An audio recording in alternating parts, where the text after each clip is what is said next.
There are certain numbers that kind of come up naturally in the course of doing math. There's just a lot of things that behave that way, or a lot of things that need it. One example of that is pi. Pi is a non-repeating, non-terminating number. That means I can calculate pi forever. Pi is 3.14159. Yeah, that's as much as I know, but it keeps going forever. It's never going to end, and it's never going to start over and repeat itself. Another number like that is E, named for Euler's constant. E is a number like pi. It comes up naturally in the course of doing math sometimes.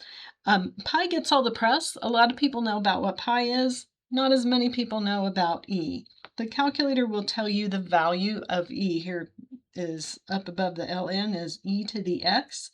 So I'm going to say second e to the x 1. There's the value of E, 2.718,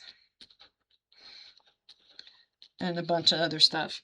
It's going to keep going forever, it's never going to end, and it's never going to start over and repeat itself.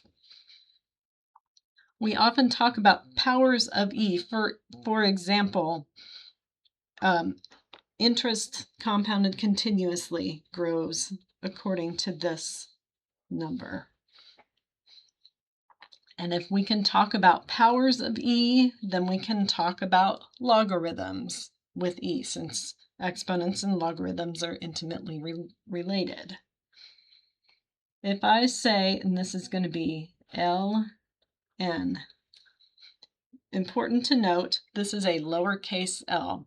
It is not a 1, and it's not a capital I. If you try to type, especially in the homework, if you try to type capital I-N, it will not know what you're talking about. We are smarter than that computer. It's a lowercase l for natural log. Okay, log natural. ln, if I say natural log of E, I'm asking the question, what power do I have to put on E to get E? Okay, maybe that's not the best question anybody ever asked. What power do I have to put on E to get E? That's e to the first power. If you want to convince yourself, you can use a calculator to do that. The natural log of e, I'm going to get e back up there. There it is. It's 1. If I want to know the natural log of e to the 7th, I'm going to say natural log ln of e, that's second, to the 7th. You might have a guess. Hit the button, we get 7. It is not a coincidence that the exponent and the logarithm have the same value.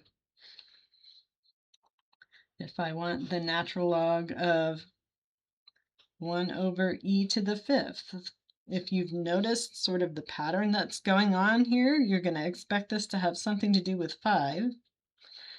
It's in the denominator, which means my exponent is negative. If you want to lean on the calculator, that's okay, you can. E to the negative 5, and there's my negative 5.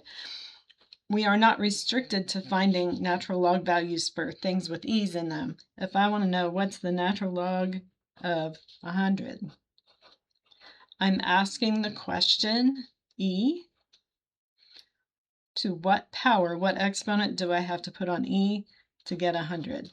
Well, e is 2.718, a bunch of other stuff. 2.718 to what power gives me 100? I have no idea. Definitely want the calculator for this one. I'm going to say natural log of 100, since that's all that's there. I'm going to round. Let's do 4 decimal places.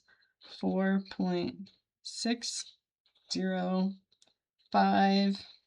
There's the 4th decimal place. The next number is a 7, which is more than 5, so I'm going to bump up to 2.